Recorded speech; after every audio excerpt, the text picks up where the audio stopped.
Hello students, so we are continuing with the chapter types of companies. It is a very lengthy chapter.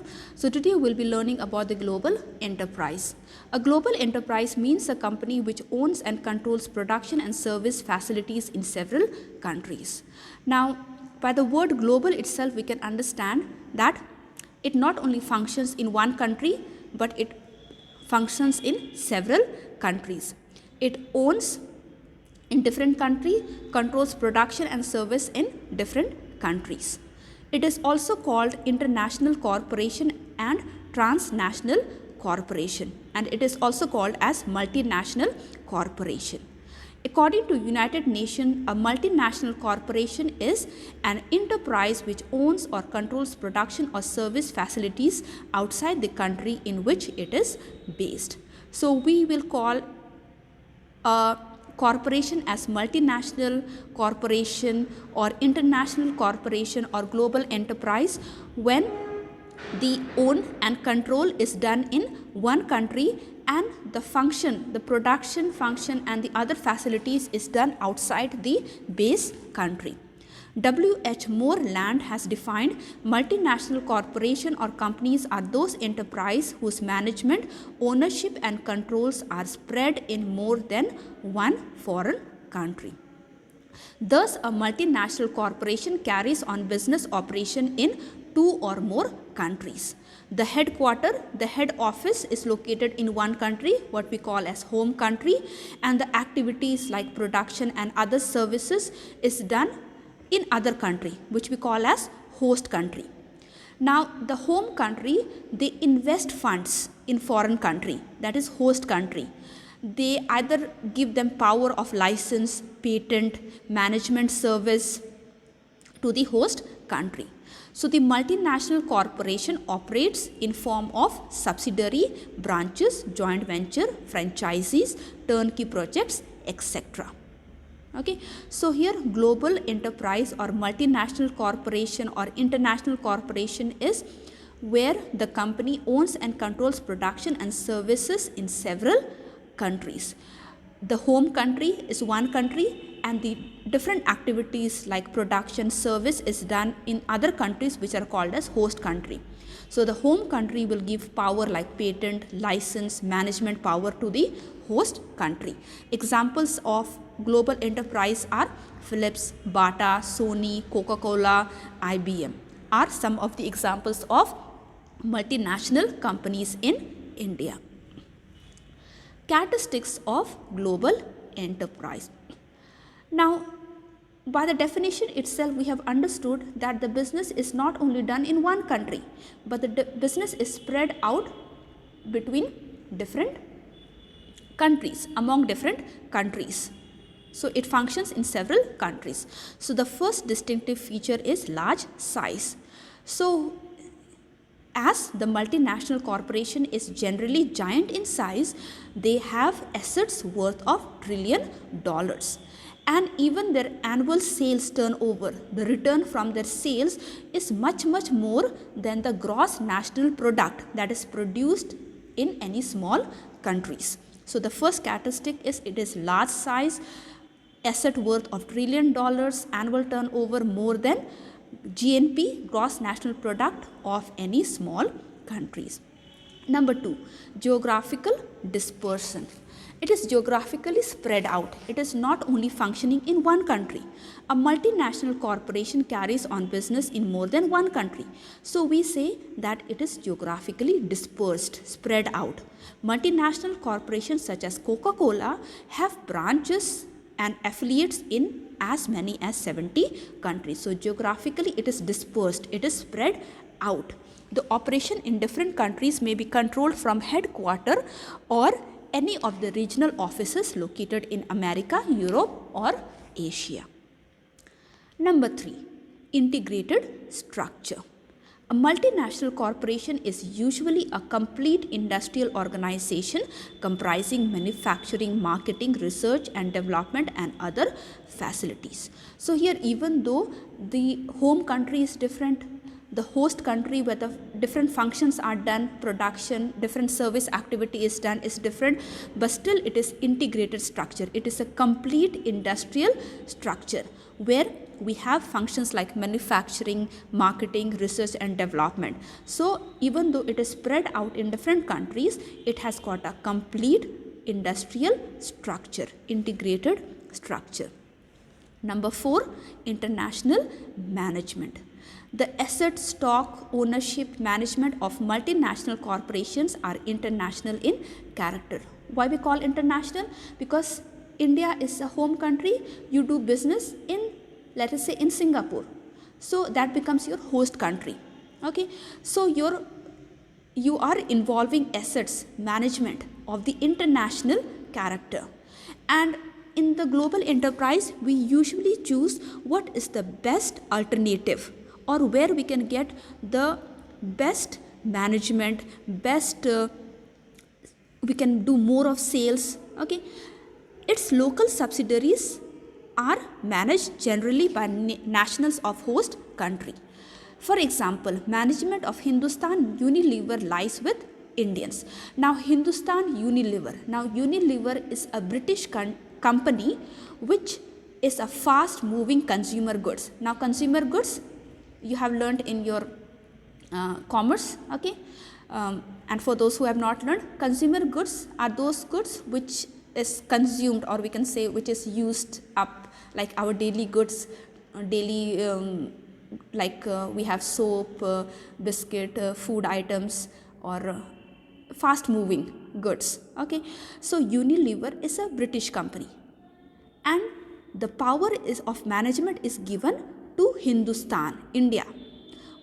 The office is located in Mumbai. So here the Unilever, which is a British company, has given the management to international. Indians are international to the Britishers. So here management of Hindustan Unilever lies with Indian. So here the host country usually has the management. Number 5, transfer of resources.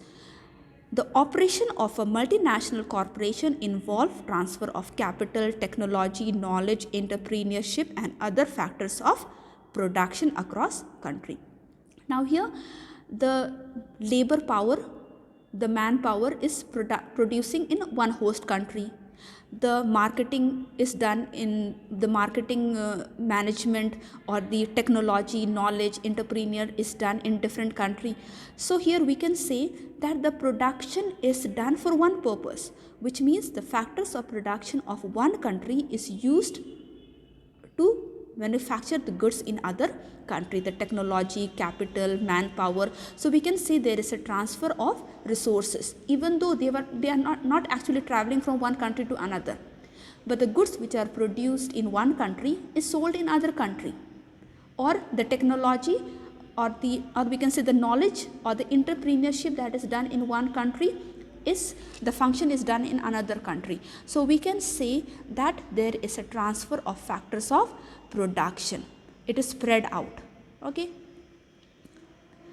Number 6, several forms. A multinational company may operate in host country. Now what is host country?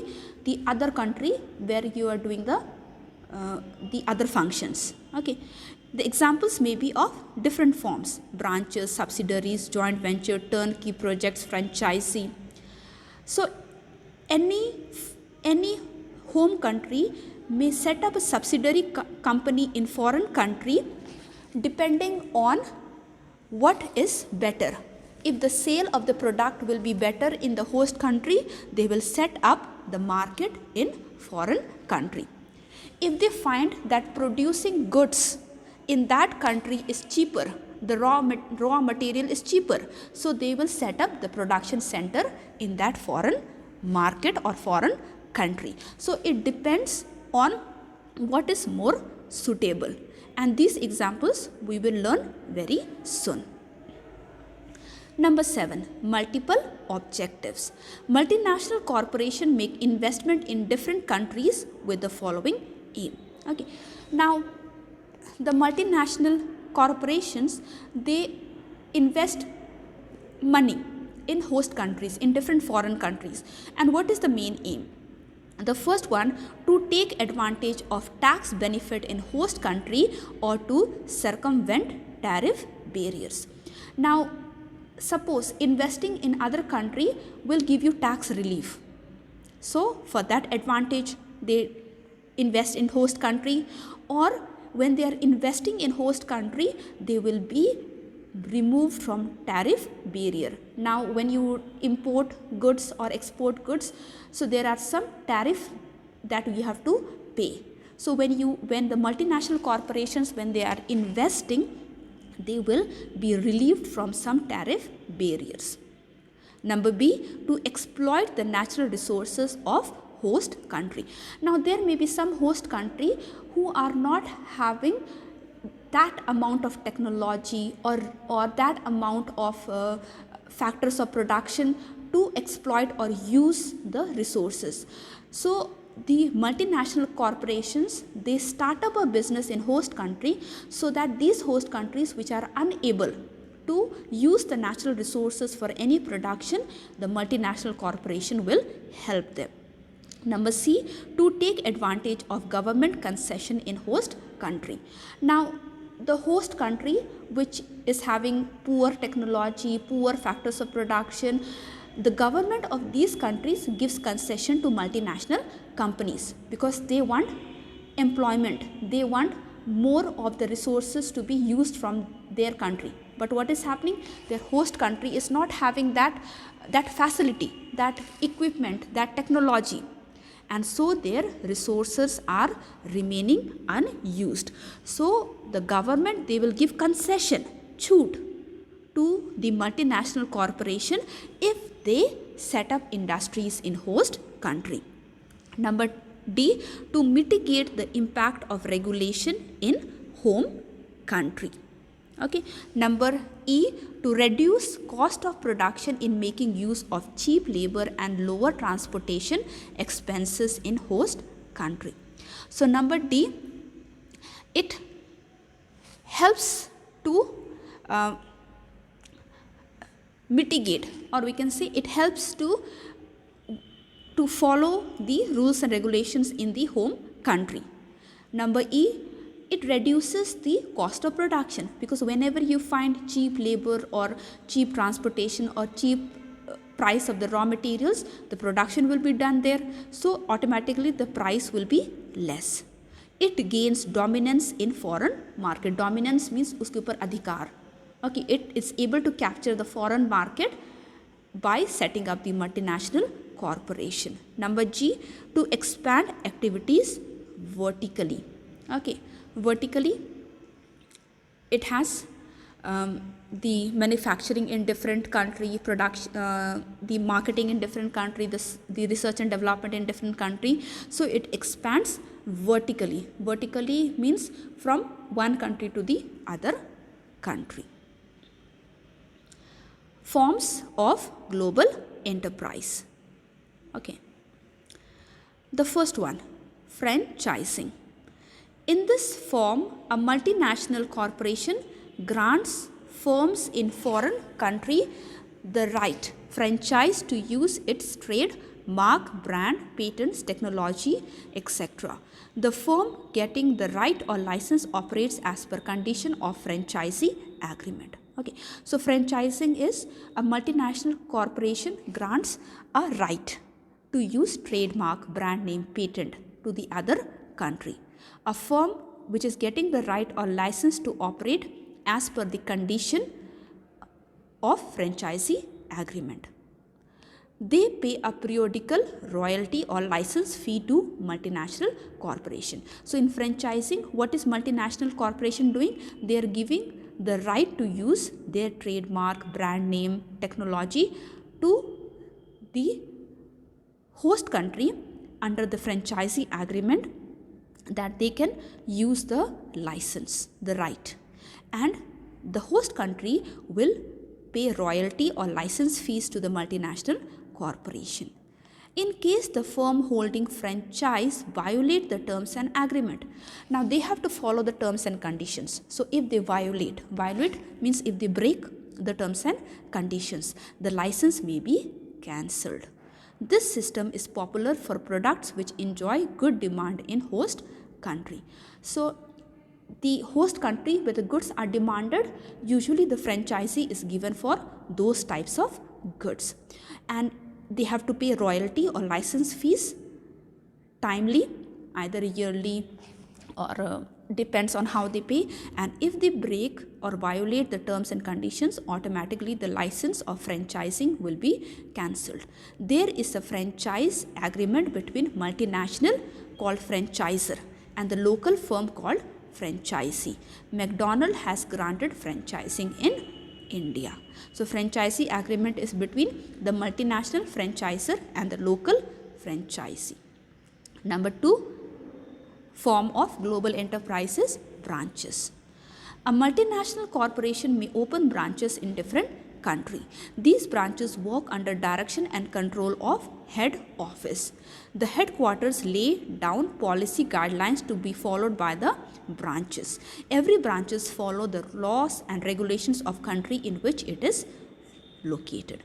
So branches, the multinational will open branches in different country, and these branches are directed and controlled by the head office, home office, and the headquarter will put the policy guidelines and every branch has to follow. Multinational find it easiest to open through branches because they can control. Okay, they can control through the headquarters. Number 3, subsidiaries. A multinational corporation may establish wholly owned subsidiaries in foreign country. In case of partly owned subsidiary, people in the host country also own shares. Okay, subsidiary. A multinational corporation may establish wholly owned, completely owned subsidiary. Okay, or a partly owned subsidiary. Like for example, India is a home country. So the same example we'll take. In Singapore, you have complete subsidiary, wholly, completely, or it is partly owned.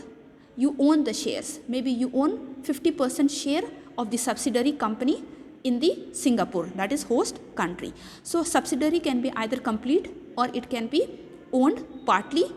The shares can be held by the host country and by the home country. The multinational controls the board of directors of the subsidiary company and the subsidiary follow the policies laid by the parent company. So the multinational controls the board of directors. So the board of directors of the subsidiary company goes to the multinational corporation, and the subsidiary companies, they have to follow the policies made by the parent company. Now the parent company is the multinational company or corporation. The holding company undertakes responsibility of management. Now we have learned what is holding company. Here the multinational company becomes the holding company because they are holding the subsidiary company. So the holding company, they will take the responsibility of management. Subsidiaries are considered to be more profitable than franchising. A multinational can expand its business through subsidiaries all over the world. A subsidiary is registered under law in host country as corporate entity. Okay, so a subsidiary is registered under the law in host country as a corporate entity, as a business. Corporate identity. Okay, so even though the subsidiary company in the host country is a subsidiary company, but it will have an identity, a business identity. Okay, even though it is held by the home country, by the multinational. So we will not say that they don't have any business identity. The subsidiary company which is in the host country, even though it is held by the multinational company, it will still have a business identity. Hyundai Motors in India is the example of a subsidiary company. Subsidiary, global, example for global enterprise. Number 4, joint venture. In the system, a multinational corporation establishes a company in foreign country in partnership with the local firm for manufacturing or marketing some products. Okay, so in this system, the multinational corporation will establish a company in foreign country in partnership with the local firm for manufacturing or marketing. A multinational and foreign firm shares the ownership and control of the business. So here multinational and the foreign firm will share both the ownership and the control. Generally, the multinational provides technical know-how and managerial expert, whereas day-to-day management is left with the local partner. So here in joint venture, the multinational will join with the local firm for manufacturing or marketing. They will share the ownership and control, and usually the techniques and management is with the multinational, and the day-to-day management, okay, day-to-day management functioning stays with the local partner. For example, in Maruti Udyog, the government of India and Suzuki of Japan jointly supplied their capital and shared profit. Suzuki supplied advanced technology. The multinational corporation contributes capital for joint venture and shares profit as per agreement. Hero Honda Motors is another example of joint venture. Okay, now this Hero Honda, they have separated. So joint venture is when multinational and the local firm, they join together to manufacture or market, and they share the techniques, management expert, and usually the techniques is with the multinational and the management is with the local partner, and they share their profit as per the agreement. Now, what is the main advantage of joint venture? Number one, resources of foreign and local firms are proved together to complement each other. Foreign techniques and local management, they complement each other. Joint venture are preferable when multinational lacks necessary resource to expand its international operation or wants to enter overseas market where wholly owned subsidiaries are prohibited. Okay, so joint venture is more preferable when multinational lacks resource, financial resource or other resource or factors of production, or when they cannot enter as wholly owned subsidiaries in other country. So they become as partly owned and they do their business in foreign countries. Number three, the multinational can make use of management skills and market position of the local partner. So multinational is using the expert and technical and the marketing skills, and now when you go to the foreign market and do your business, the local of that foreign market will be able to understand the market. So you're using the management and marketing skills of the local partner. Number four, the multinational need not exercise complete control on venture. Okay, so multinational need not to have complete control on the venture, half, host country and as per the agreement, and the home country. Number four, the privileges and influence of local authorities and special tax benefit of host country can be utilized. So the host country will know better, the local will be able to influence the local politician or local authorities department, and they will be able to influence them by making them realize that the business is done in international level, so they will be able to receive special tax benefit.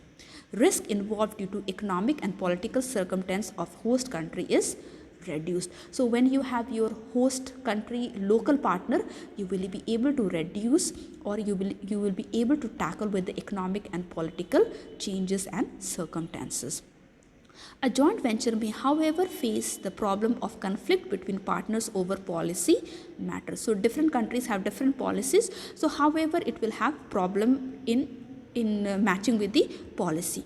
A multinational may not be able to carry out specific manufacturing and marketing policies all worldwide because basis due to joint ownership and control. Disputes between partners may arise on management style. So the local may have different management style depending on how they function, and the multinational will have different management style. So they may have some kind of dispute or argument relating management or share of profit. They may say that I have worked more, so I should get more share of profit, and even expansion of joint venture. Maybe one party will not like to expand or increase the size of the joint venture. Number 5, licensing. In this arrangement, a multinational authorizes a local firm in the host country to use technology, trademarks, or other asset in exchange of fee or royalty. It is an easy and low commitment mode of entry. The multinational has not to share equity. It is contractual mode appropriate for the multinational which has little resources and does not want to take much risk. So here the licensing is where the technology trademark is been allowed to be used in host country with fee and royalty, and it is very easy and low commitment mode of entry, and it does not have much risk. Number 6, contract manufacturing. In this form, a multinational authorizes a local firm in host country to manufacture a product. So local firm in host country is authorized to manufacture or a part of product under contract. Okay, like engine. The engine of a car is produced in other country, or tire is produced in other country to save the cost of production, cost of raw material and labor. So if the production of, let us say, car engine, so the cost of raw material to produce there and the labor cost is less, so they will contract either a part or a product to be produced in host country. The multinational retains the right of marketing the product, but they cannot market that part of product. The marketing right is only with the multinational company. The contract is given to manufacture a product or a part of product under the contract to save cost of raw material and labor. Number 7, turnkey projects. In this method, the multinational corporation undertakes a project in foreign country. The multinational constructs and operates an industrial plant from beginning to end.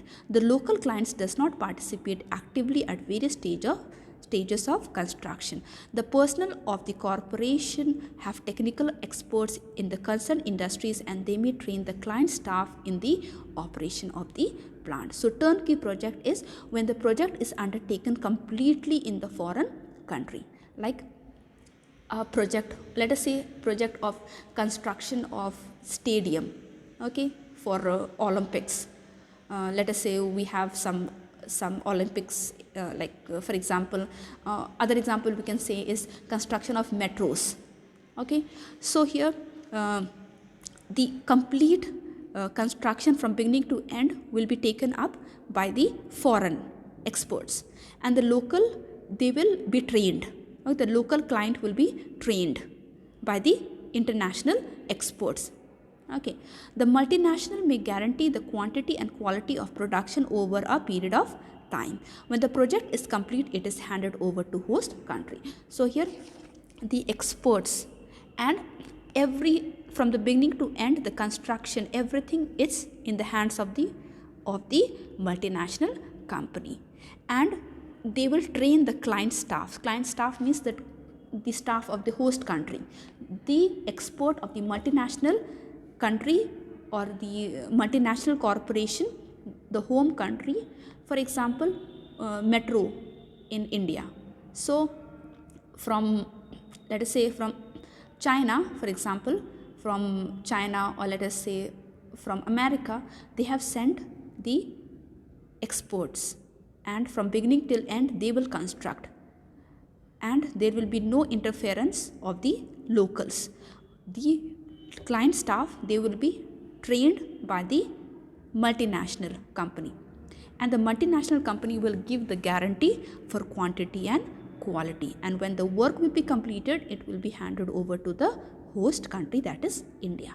This form is used by underdeveloped countries to develop projects which require high technical skill and experience. Underdeveloped countries invite multinational to construct huge products involving technical managerial expertise and huge financial resources. So turnkey project, complete project is done by the multinational company, and they train the local clients, and the quality and quantity guarantee is given by the multinational company, and when the work is done, they hand over it to the host country.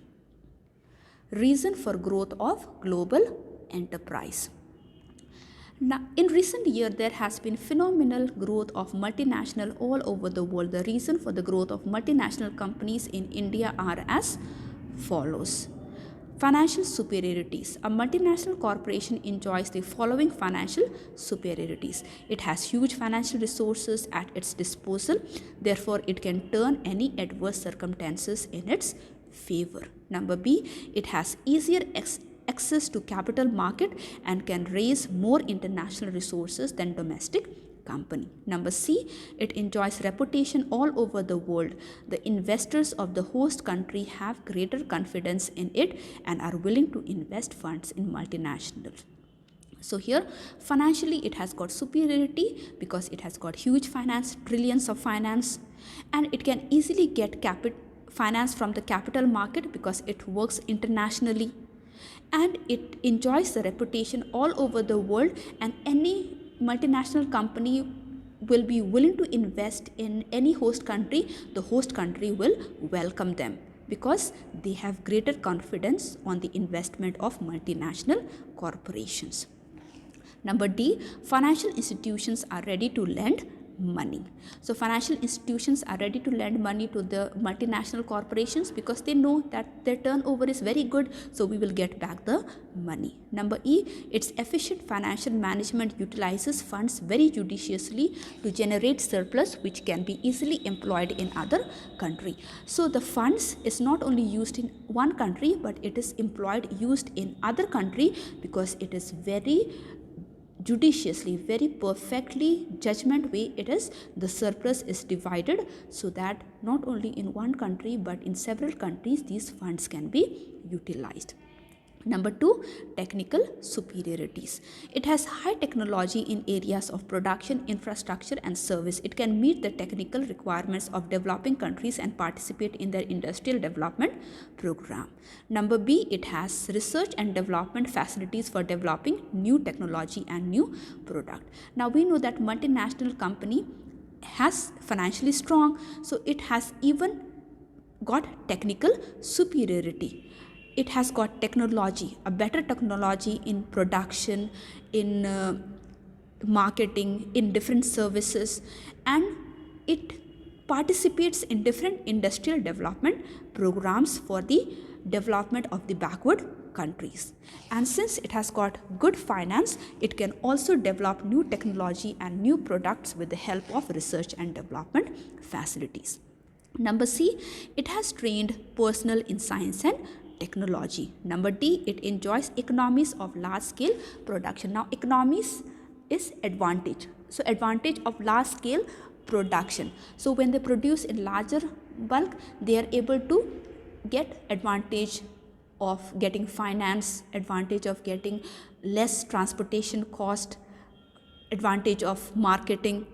So it has got advantage of large scale production. Number E, it has international quality specification and standards. So standards are of international quality, the rules, regulations, policies, okay, and the product is also international. The quality is international standard. Number 3, marketing superiority. It enjoys market reputation and faces no difficulty in selling its product all over the world. Number B, it can adopt more aggressive advertising and sales promotion technique. Number C, it has more reliable and up-to-date market information system at its command. So here it enjoys market reputation and it has no difficulty to sell the product. It can adopt aggressive advertising and sales promotion technique. So it can adopt aggressive advertising. Like any foreign goods is been produced and you know before the goods is out in the market, so you will be, or we can say that the host country where the goods are being produced, they will have to purchase it. Okay, so it is like advertising which is done to force them to purchase. Like when automatically you are forced, they are not forcing you, but when you see the advertisement, you are automatically forced to purchase that goods, and it has got better sales promotion technique, better technique of sales promotion. Okay, like after sale service, or we can say door to door service. So there are many good sales promotion technique, and it has got up to date market information. Number D, it can adapt itself easily to change in demand. So where it finds suitable, they will set up the manufacturing unit. But if they see that the cost is increasing there, so they can change as per the demand. If they see that this country is demanding the goods more, so they will supply the goods to that country. So it can change as per the change in demand. Number E, it has a very wide distribution and dealer network, therefore it can ensure greater availability of products and service for local consumers. Number 4, managerial superiorities. Number A, it employs professional and expert managers. So the host country is getting the facility of international foreign exports. It possesses a superior management information system. So management is not only with the home country, but even they take the management of the host country. So it has got superior management information system, like it has got a better system of management where they keep on informing about the how the management in that particular country can be done in an effective way. Okay, so we have seen the reasons for the growth of global enterprise: financial superiorities, technical superiorities, marketing superiorities, and managerial superiorities. And thank you so much, and please go through this and have a good day.